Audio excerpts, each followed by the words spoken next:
iaitulah kesabaran ataupun sabar. Satu benda yang senang nak sebut, akan tetapi sangat sukar untuk dilaksanakan. Baik, bulan suci Ramadan ini merupakan bulan yang penuh dengan keberkatan dan kemuliaan. Semua sedia maklum. Bulan suci Ramadan juga adalah satu-satunya bulan yang di dalamnya begitu banyak dan tinggi nilai ganjaran ibadah. Nah, di antaranya bulan suci Ramadan ni tuan-tuan, dia mengajarkan kita tentang erti kesabaran. Harus bersabar di dalam apa kerja buat yang kita buat setiap hari. Kena bersabar. Saya akan cuba kaitkan dengan nas-nas ilahi, ayat Al-Quran, beserta dengan dalil, melihat kepada susuk tubuh baginda junjungan besar Nabi Muhammad sallallahu alaihi wasallam. Kita akan tengok apa benda yang Allah uji Nabi, dan Nabi punya kesabaran setapa mana. Baik tuan-tuan, seorang yang berpuasa di siang hari, dia harus bersabar. Kerana yang pertama, dia mesti menahan lapar dan dahaga. Kemudian dia kena kawal nafsu dan syahwatnya. Malah dia tidak boleh berhubungan dengan isterinya yang halal. Sebab itu bulan Ramadan nak didik kita untuk menjadi orang yang bersabar. Maka insya-Allah perlatihan sabar ini tuan-tuan, dia akan mengajarkan kepada kita untuk bersabar tak kala ujian ataupun musibah datang menghimpit hidup kita. Semua orang ada masalah. Saya ada masalah, tuan-tuan ada masalah. Tetapi apabila kita bersabar, insya-Allah Allah akan tukarkan dengan hikmah yang kadang-kadang kita tak sangka. Baik, jadi tuan-tuan, insya-Allah bila kita sebagai seorang hamba, apabila ditimpa dengan musibah, ujian ataupun bala, maka kita ingat satu benda yang guru-guru kita doa ajar dalam kitab-kitab iman. Al-iman bil qadar khairihi wa syarrihi. Ini rukun iman yang keenam. Musibah datang kepada kita, sama ada kita suka atau tidak suka, maka kita kena ingat satu benda yang kita belajar rukun iman yang keenam, kita mesti dan wajib patuh beriman dengan takdir, sama ada takdir itu baik ataupun buruk, khairihi wa syarrihi. Al-iman bil qadar khairihi wa syarrihi. Dan kita kena ingat tuan-tuan, tak kala seseorang itu ditimpa musibah ataupun masalah, kemudian dia bersabar, maka sudah pasti ada hikmah yang Allah nak suruh dia belajar dan tengok. Apa benda yang berlaku pasti ada hikmah. Kadang-kadang orang tak mau cari. Kadang-kadang kita makan nasi, kucing mai tunjuk contoh dan hikmah dekat kita. Tapi bukan orang nak mencari hikmah di sebalik tersebut. Kucing tu mai, dia sepak. Ada orang buat lagu tu, saya nak tengok. Kadang-kadang anak murid saya ada, tapi tak apalah, kita ajar dia. Ajar, baik, Allahumma shalli ala Muhammad. Tadi saya katakan, tak kala Allah mentakdirkan sesuatu musibah atau ujian berlaku, sudah tentu ada hikmah yang sangat mulia di sebalik ujian tersebut. Kita ambil satu contoh nas ilahi di dalam ayat Al-Quran. Allah menjanjikan untuk menguji semua orang-orang Islam yang beriman. Ini janji Allah. Saya baca ayat Al-Quran. Jadi imam pun saya ada baca. Kalau tuan-tuan faham makna dia, tuan-tuan mesti hayati. Baik, kata Allah, وَلَنَبْلُوَنَّكُمْ بِشَيْءٍ مِّنَ الْخَوْفِ وَالْجُوعِ وَنَقْصٍ مِّنَ الْأَمْوَالِ وَالْأَنفُسِ وَالثَّمَرَاتِ وَبَشِّرِ الصَّابِرِينَ. Nampak dekat hujung Allah tutup, وَبَشِّرِ الصَّابِرِينَ. Berikanlah kabar gembira kepada orang-orang yang bersabar. Okey, ayat ni Allah menjanjikan kepada kalian semua, kita orang-orang yang beriman, kalau namanya Islam, jadi orang Islam yang beriman, wajib akan diuji. Apa maksud ayat ni?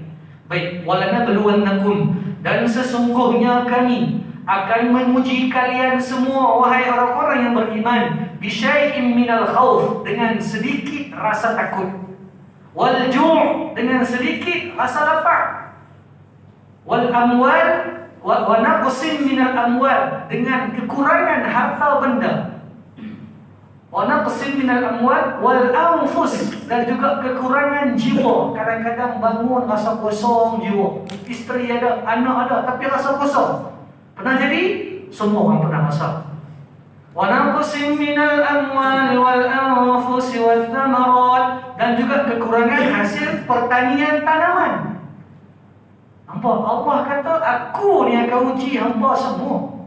Daripada rasa ketakutan, rasa kekurangan jiwa, kekurangan harta, rasa lapar, dan juga rasa kekurangan hasil tanaman. Allah tutup ayat tu, wa basyiris sabirin. Tapi ingat, orang yang bersabar, berikan kabar gembira kepada mereka. Sebab tu kata kunci dekat sini, sabar. Baik tuan-tuan, kita kena ingat satu benda senang je. Dalam hidup kita ni, Allah sesekali tidak akan menguji kita dengan bebanan yang kita langsung tak mampu tanggung.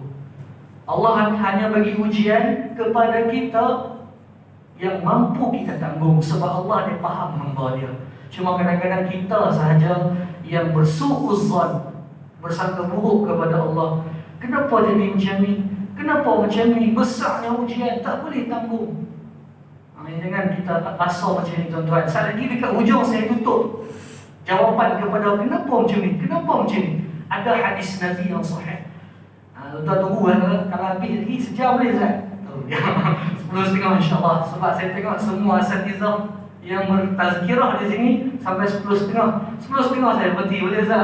Okey baik. Malam live Ustaz bagi cara. Okey baik tuan-tuan. Maka Allah menguji hamba-Nya berdasarkan kemampuan hamba tersebut. Allah tidak akan bagi lebih. Okey baik. Jadi tuan-tuan, jom kita selidik, kita selak sebentar kitab-kitab yang ada untuk kita tengok dan lihat satu susuk tubuh badan yang sangat agung, paling mulia makhluk, iaitulah junjungan besar kita Nabi Muhammad sallallahu alaihi wasallam. Kalau tuan-tuan mengaji dan baca sirah Nabi Muhammad, baginda telah diuji oleh Allah Subhanahu wa taala dengan begitu banyak sekali ujian yang dahsyat, yang di luar kadang-kadang batas kemampuan fikir kita sebagai manusia biasa.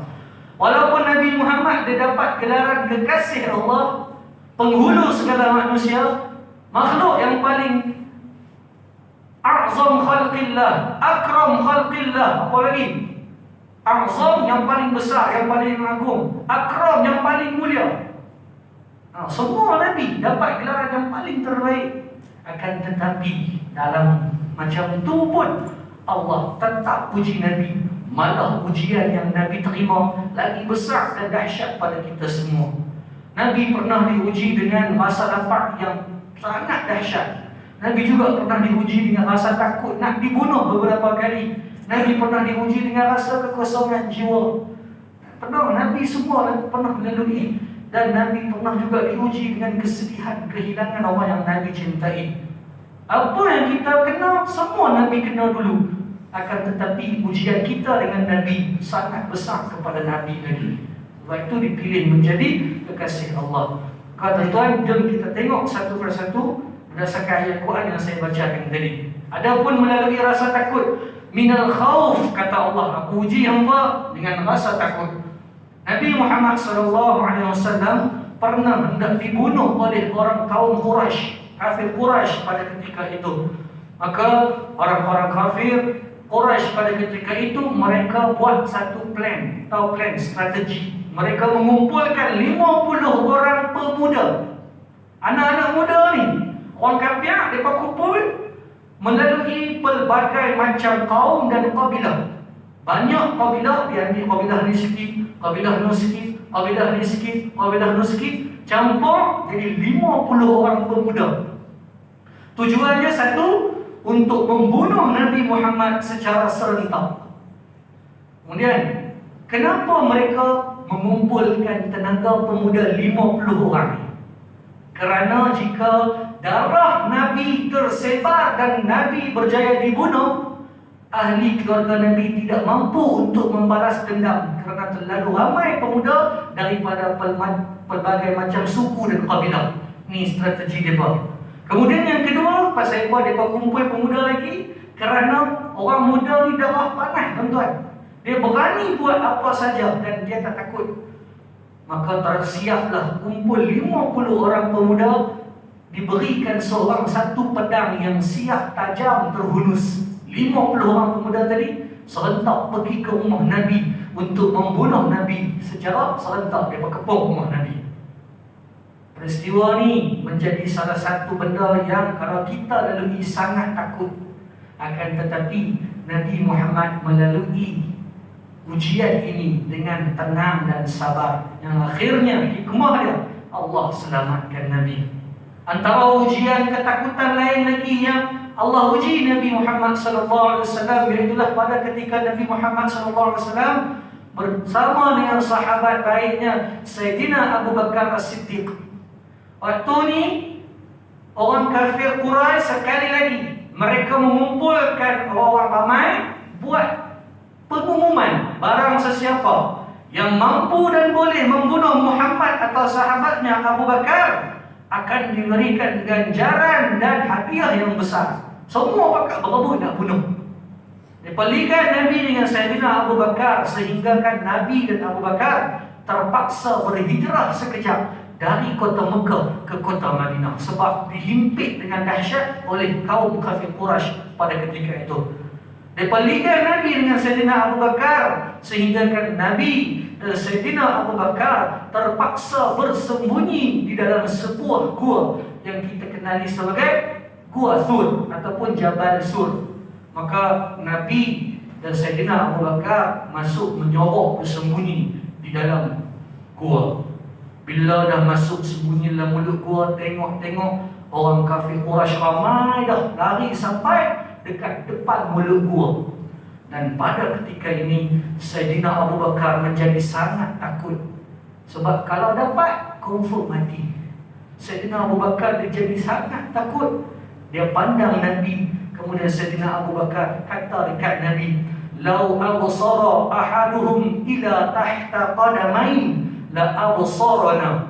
Kalaulah salah seorang daripada mereka melihat ke arah kaki-kaki mereka, sudah pasti mereka akan nampak kita di bawah ni. Ada lubang kat situ. Sayyidina Abu Bakar dan Nabi Muhammad nampak orang kafir ramai dia duduk cari mana mereka ni. Dan di antara lubang tu kaki-kaki Quraisy, kafir Quraisy berpijak. Kalaulah mereka tengok tuan-tuan, mereka akan nampak Nabi dengan Sayyidina Abu Bakar. Maka Sayyidina Abu Bakar sangat takut. Dia kata macam tu dekat Nabi, kalaulah mereka tengok ke arah kaki mereka akan nampak kita kat bawah ni. Nabi tuan-tuan tengok Nabi lah ni.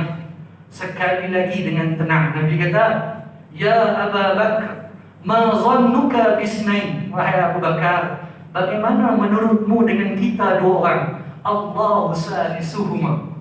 Sudah pasti ada yang ketiga, iaitulah Allah. Kemudian Nabi kata kepada Abu Bakar, "La tahzan, jangan engkau bersedih. La takhaf, jangan engkau takut.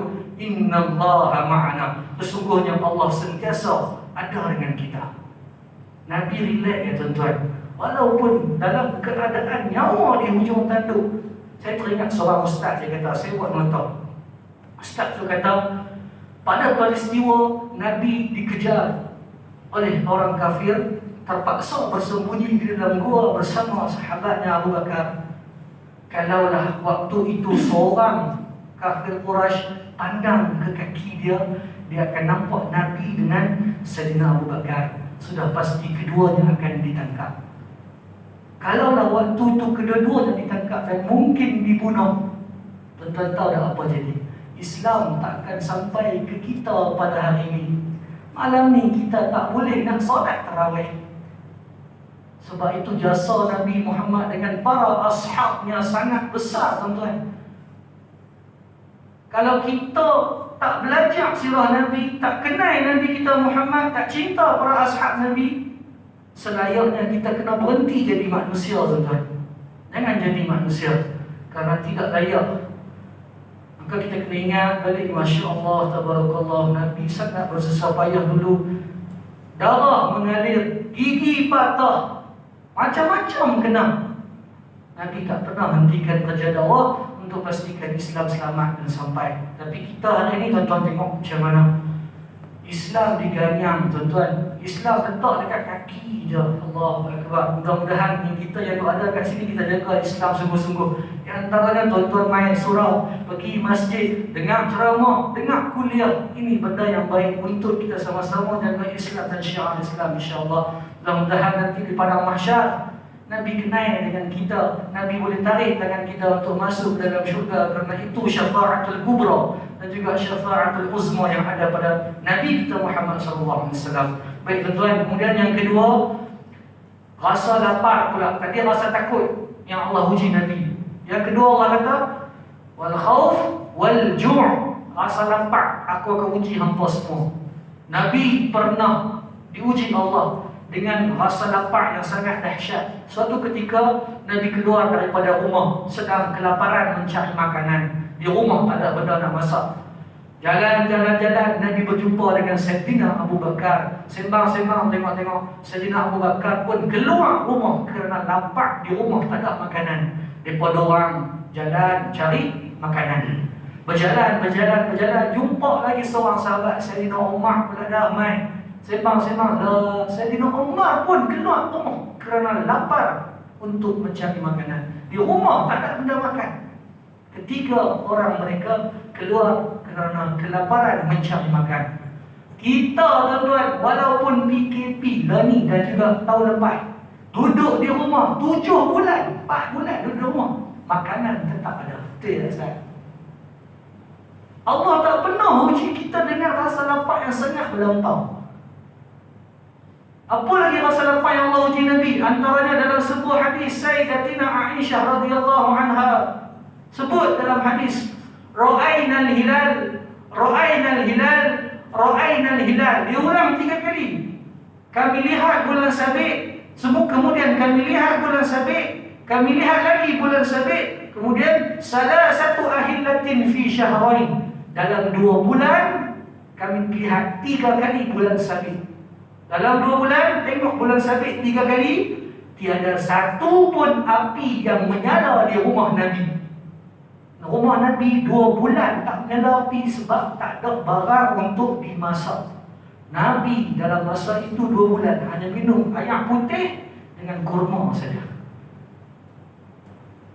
Nampaklah tuan-tuan, ini kerangka dalam mentaati Allah. Nabi menanggung kelaparan yang sangat dahsyat. Lagi, cerita lagi dia banyak. Saya pilih 2-3 sebab masa singkat. Nama pun tak sekira. Kalau ceramah dia jadi lain. Kerangka lapar, ujian lapar yang Allah berikan kepada Nabi antara lain lagi, iaitulah di dalam perang Khandaq. Ini kisah yang sangat masyhur dan ma'ruf, popular, semua orang tahu. Dalam perang Khandaq, Nabi dan juga para ashabnya, sahabat-sahabatnya dikehendaki menggali parit yang sangat panjang dan jauh dengan kedalaman 4 meter. Di mana tanah yang mereka kena gali itu kerah, batu dan kerikil. Suasananya panas dan sedang berpuasa, kalau silap saya. Kalau saya salah mohon maaf, nanti tuan-tuan cek balik. Puasa atau tak puasa? Pasal tak puasa sebab waktu tengah gali itu ada beberapa orang sahabat main mengadu dekat Nabi kerana kelaparan. Mereka buka baju, mereka ikat 1 biji batu di perut mereka. Mereka kata, "Ya Rasulullah, kami lapar, ada tak makanan ataupun minuman?" Mereka mengadu kat Nabi. Kemudian Nabi buka baju dia. Lagi mereka tengok, terkejut. Masya Allah, ternyata Nabi ikat 2 biji batu di perut dia. Para sahabat ikat 1 biji batu je nak tahan lapar. Nabi ikat 2 biji batu. Mereka tengok macam tu, Allah, jom kita. Bahasa tu saya tambah lah. Buat kerja Allah kerja. Tentu. Itu Nabi kita, Masya Allah, tabarakallah tuan-tuan. Tu saya kata kalau baca sirah Nabi ni pakai merambu, menangis yang betul kan. Sangat kesedihan yang melampau. Allah uji sebab Nabi kita memang begitu. Macam mana kesabaran dia ni out meter tak ada lah. Macam tu lah kalau bahasa kita dengan sahih. Okey, baik tuan-tuan. Kemudian Allahumma salli ala Muhammad. Begitu juga tuan-tuan, habis dah ujian kelaparan, kita tengok ujian kesedihan pula. Apa benda sedih? yang Allah uji dekat Nabi kita Muhammad sallallahu alaihi wasallam. Baik, Nabi pernah diuji oleh Allah dengan kesedihan. Nabi kehilangan sang kekasih hati yang sangat Nabi cintai, iaitu isterinya yang pertama, Sayyidatina Khadijah radhiyallahu anha. Nabi kehilangan sanak saudara dia. Nabi kehilangan banyak orang yang Nabi sayang. Sebenarnya bila sebut tentang kesedihan ni, Nabi kita sedari kecil lagi sinonim dengan benda-benda kesedihan. Kerana tuan-tuan dan puan-puan, waktu umur Nabi 2 bulan di dalam kandungan ibunya Aminah, Nabi dah menjadi anak yatim. Ayahnya Abdullah dah meninggal dunia. Baru umur 2 bulan dalam kandungan, Nabi beranak, keluar baby, ayah dah tak ada. Ini perkara pertama yang menyedihkan. Kemudian saat Nabi kita berumur 6 tahun, Nabi bermusafir dengan ibunya dari Mekah nak pergi ke Madinah. Ibunya Aminah, umur Nabi 6 tahun, bermusafir jalan kaki. Apabila sampai di suatu tempat yang bernama Abwa, Allah uji mak Nabi sakit tenat, tuan-tuan. Mak Nabi Aminah sakit tenat dan terlentang di depan Nabi. Umur Nabi 6 tahun. Anak kita 7 tahun di sekolah, Nabi 6 tahun. Di hadapan mata dia, Nabi menyaksikan dengan 2 biji mata dan kepala bagaimana mak dia menanggung sakarat. Yang akhirnya Allah jemput mak Nabi depan mata Nabi. Awak tuan-tuan tak sedih ke benda ni? Saya kadang-kadang baca ni, saya tak reti nak bayang. Umur 6 tahun mak meninggal depan dunia, sangat sedih. Kemudian tuan-tuan, di antara kesedihan lain lagi, Allahumma salli ala Muhammad, ketika Nabi besar, Nabi menyampaikan dakwah. Semua orang mendustakan Nabi. Muhammad gila, Muhammad ahli sihir, Muhammad dukun, Muhammad itu dan ini. Semua orang tak percaya Nabi. Tetapi ada satu juga sesuatu tubuh yang sangat sayang dan percayakan Nabi, iaitulah si isteri Nabi, Sayyidatina Khadijah. Khadijah seorang perempuan yang kaya. Dia kahwin dengan Nabi. Dia bagi semua yang dia ada dekat Nabi. Harta, jiwa, raga dan tenaga, semua dia bagi. Maka di situ Nabi kita menjadi sangat kuat. Nabi rasa sangat terbela kerana ada juga orang yang bantu dia, yang support dia. Akan tetapi ketika kira-kira umur Nabi kita 52 tahun atau 53 tahun, Allah jemput sang isteri Nabi. Yang sedihnya waktu Khadijah sakit, tuan-tuan, Nabi keluar nak pergi beli ubat. Orang kafir di pulau Nabi, dia tak menjual ubat kat Nabi. Nabi balik rumah tengok isteri dia makin sakit. Esok keluar lagi beli ubat, tak mau jual, balik makin sakit. Lama-lama meninggal dan wafat macam tu. Ini kesedihan pertama yang berlaku kepada Nabi kita. Kemudian pada tahun yang sama juga, satu lagi kesedihan yang melanda Nabi kita, iaitulah pakciknya Nabi, Abu Talib, yang sangat kuat membela Nabi, support Nabi, juga Allah jemput meninggal dunia. 2 orang ni antara 2 orang yang Nabi paling sayang dalam hidup. Mereka banyak bantu Nabi. Abu Talib ni kalau dia hidup, orang kafir buat benda-benda merapu kat Nabi, dia akan pergi marah, dia pergi backup. Dia jaga Nabi, Nabi berani waktu tu. Tetapi bila Abu Talib pun meninggal dunia, Nabi jadi tak tentu arah, tuan-tuan. Nabi sedih. Sehingga ulama sebut tahun itu dinamakan tahun kesedihan. Nabi punya sedih, tuan-tuan tahu jadi apa kat Nabi? Nabi punya sedih, Nabi berjalan sampai melelong. Ini riwayat dalam sirah sebut, Nabi berjalan sampai melelong, sampai ke tempat yang Nabi tak tahu. Punya sedih. Allah uji dekat Nabi, Masya Allah, tabarakallah. Kemudian tuan-tuan, antara kesedihan lain yang Allah uji kepada Nabi kita lagi, iaitulah soal anak-anak Allah. Yang ni lagi ya. Dan Allah Akbar, tuan-tuan tak percaya, tuan-tuan tengok. Nabi ada 7 anak. Nabi ada 7 anak. Kesemua anak Nabi meninggal waktu kecil kecuali Fatimah. Fatimah wafat setelah 6 bulan Nabi kita wafat. Nabi meninggal dunia, Nabi wafat, 6 bulan lepas tu baru Fatimah wafat. Akan tetapi baki 6 orang anak Nabi, semua meninggal kecil di depan Nabi. Antaranya putera Nabi Abdullah bin Qasim meninggal di depan Nabi. Puteri-puteri Nabi, Masya Allah, Ummi Kalsum, Zainab, Ruqayyah, juga 3 orang ini meninggal di depan Nabi. Nabilah yang mandikan, Nabilah yang kafankan, Nabilah yang simpan di pembaringan. Kecil-kecil lagi. Kemudian bila meninggal anak Nabi 5 orang ini, Allah Subhanahu wa ta'ala memberikan kabar gembira kepada Nabi kita Muhammad sallallahu alaihi wasallam. Nabi dapat seorang lagi anak lelaki yang bila Nabi dapat ni tuan-tuan, Nabi jadi sangat gembira. Nabi sampai bercerita kepada para sahabat, Allah telah memurniakan saya seorang putera lelaki dan saya sangat gembira, dan saya namakan putera ini Ibrahim. Nabi gembira dapat anak lelaki. Nabi bercerita kepada para sahabat, aku bagi nama Ibrahim. Akan tetapi tuan-tuan, ternyata kegembiraan Nabi tak bertahan lama. Di ketika umur Ibrahim 2 tahun, Allahu Akbar, baru umur 2 tahun, Allah uji Ibrahim sakit keras, sakit kuat. Waktu tu Ibrahim dia duduk dalam gendongan, dukungan dan dakapan Nabi. Nabi dukung ni. Kemudian Ibrahim meninggal dunia di dalam dukungan Nabi. Dan waktu ni Nabi terpaksa menitiskan air mata. Nabi kata dalam hadis, innal aina latadma', sesungguhnya mata menitiskan air. Wa innal qalba la yahzan, dan sesungguhnya hati kami merasa sedih. Tapi tuan-tuan tengok hebat Nabi kita. Dia kata apa? Wala naqulu illa ma yurda alaih Rabbana. Tetapi kami tidak mengucapkan benda-benda yang tidak akan mendatangkan keredaan kepada Allah. Wa inna bi firaqika Ibrahim la mahzunun, dan kami sesungguhnya sangat bersedih dengan pemergian engkau wahai puteraku Ibrahim. Dalam keadaan diuji macam tu pun tuan-tuan, Nabi redha.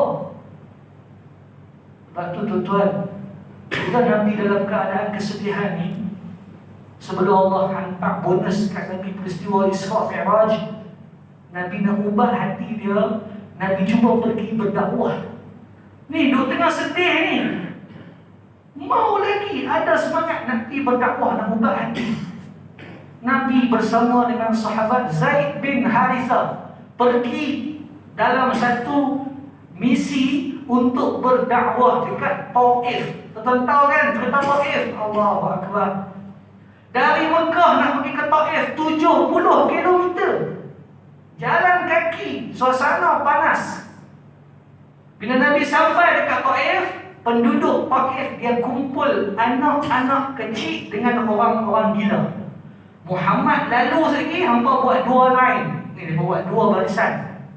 Muhammad lalu lagi, dan dekat orang gila dengan budak-budak ni tuan-tuan, dipersediakan batu, kerikil dan juga ada yang najis. Nabi sampai dah, Nabi lalu, mereka baling dekat Nabi tuan-tuan. Mereka caci Nabi, mereka maki Nabi, mereka kata dekat Nabi cukup-cukup. Sahabat Nabi tak sanggup tengok. Zaid bin Harithah, dia laju-laju lari main, tepih. Tetapi terlalu banyak sangat, tak dapat tepih.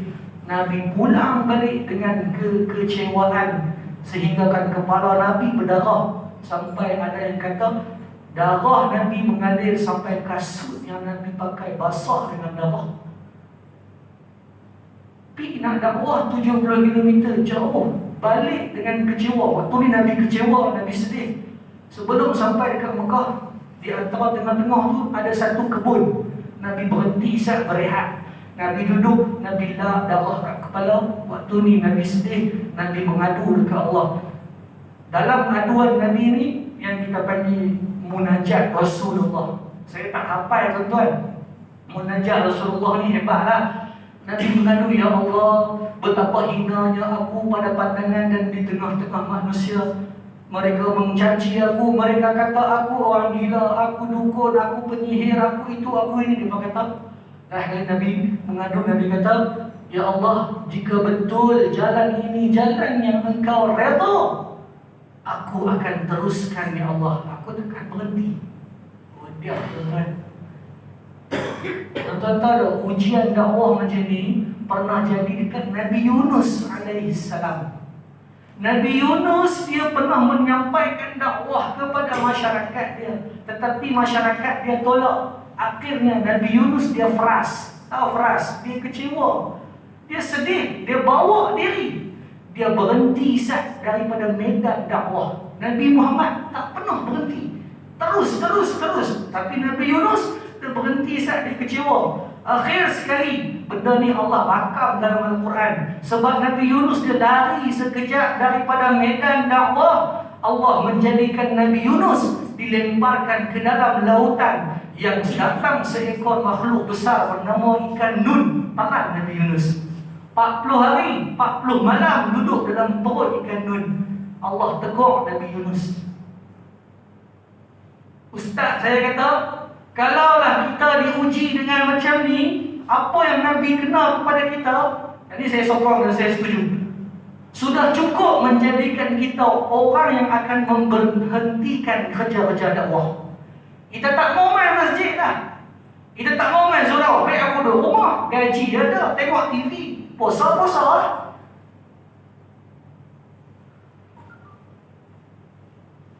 Tuan-tuan, saya pernah kena beberapa kali macam tu. Saya sampai panggil apa, terasa hati dengan beberapa orang lah. Kita mesti akan terasa hati dengan tuan-tuan. Tetapi tengok Nabi Muhammad tak pernah berhenti. Tuan-tuan 10.30 lah, dia jadi sah kan. Macam saya janjikan, saya akan tutup. Saya akan tutup sebab saya tahu tuan-tuan ada kerja lain. Saya tutup dengan Allahumma salli ala Muhammad. Nabi sebut dalam satu hadis. Sebelum tu saya tulis nota sikit kat sini. Maka tuan-tuan, apa yang saya ceritakan tadi semua itu sebahagian kecil dan juga besar ujian yang Allah bagi dekat Nabi kita Muhammad sallallahu alaihi wasallam. Jadi selepas kita tengok sirah Nabi kita kenal Nabi kita, maka kita cuba yakin dan percaya setiap apa yang Allah berikan kepada kita sudah pasti ada hikmah yang kita kena cari, ubah dan baiki. Ujian tetap akan main dalam hidup kita. Baik, di dalam sebuah hadis Nabi bersabda, kata Nabi, asyaddul bala al-anbiya. Orang yang paling besar ujiannya adalah para nabi dan juga rasul. Nabi dan rasul Allah memang akan uji mereka dengan sangat dahsyat. Kemudian Nabi sambung, thumma salihun. Lepas para nabi, kemudian orang-orang yang soleh, yang kita boleh tergolong.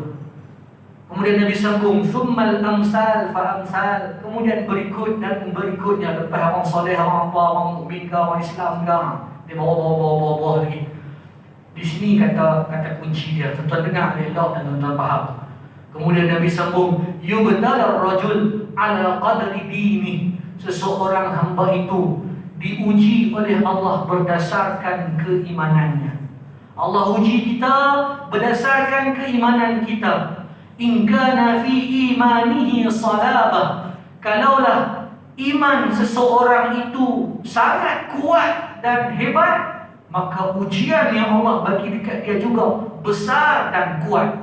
Wa in kana fi imanihi ruqqah khuffifa anhu. Akan tetapi sekiranya iman seseorang itu nipis dan lemah, Allah bagi ujian dekat dia pun sikit dan ringan. Kita tepuk dada, kita tanya iman, bagaimana ujian yang Allah berikan kepada kita. Tuan-tuan, ada satu cara nak tahu ujian yang main kat kita boleh jadi rahmat atau boleh jadi bala. Ni ulama buat.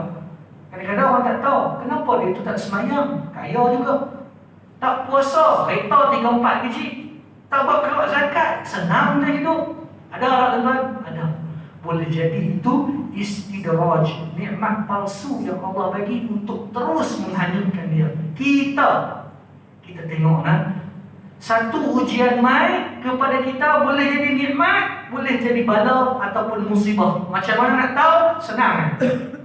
Bila ujian datang kepada kita, adakah kita makin dekat dengan Allah atau makin jauh dengan Allah?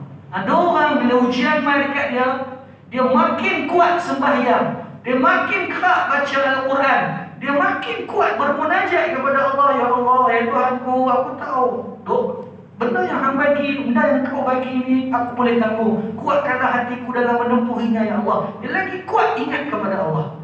InsyaAllah benda tu jadi ujian yang berbentuk rahmat. Akan tetapi kalau ujian tu main kat kita, kita terus menyalahkan Allah. Kenapa bagi ke aku macam ni? Allah tak sayang ke aku ke? Solatnya makin kurang, Al-Qurannya ditutup dan ditinggal, selawat dan zikirnya makin tidak ada, dia makin jauh kepada Allah. Maka ujian yang main jadi bala dan musibah untuk diri dia. Tuan-tuan, insya-Allah kita sama-sama tuntut ilmu. Bila kita ada ilmu, kita akan faham dengan baik. Allah sentiasa sayang dengan kita. Buktinya Allah muliakan kita semua bertemu dengan Ramadan. Punya sayangnya Allah dekat kita. Malam ni 5 Ramadan dah sah sahaja. Berapa ramai orang Allah tak pilih masuk Ramadan. Saya sebelum masuk satu Ramadan ni 2 kematian saya terima. Pagi tu saya terpaksa pergi ziarah. Tapi Allah punya sayang kat kita. Allah pilih kita untuk bermesra dengan Ramadan. Takkan kita nak sia-siakan. Jangan sesekali tuan-tuan. Mudah-mudahan saya dah belajar tuan-tuan. Mohon ampun dan maaf. Saya mohon ampun dan maaf sekali lagi. Andai ada kesalahan berbicara, sama ada saya di dalam imam, dalam doa ataupun dalam perbuatan seharian, saya mohon ampun dan maaf. Dan terima kasih kepada semua, terutamanya Ustaz Zaki lah atas jemputan. Sekadar itu dulu tuan-tuan. InsyaAllah bulan Ramadan yang masih ada berbaki ini, kita lalui dah dengan baik. Tuan-tuan, teruskan beribadah, jangan rasa rugi. Sebab kita ibadah, ia penat. Tetapi ingat, penat boleh hilang kalau kita duduk rehat, sandar dekat dinding. Sandar, minum air, penat hilang. Tetapi pahala yang tuan-tuan buat kekal sampai hari kiamat. Allah Ta'ala a'lam bis-shawab. Assalamualaikum warahmatullahi wabarakatuh.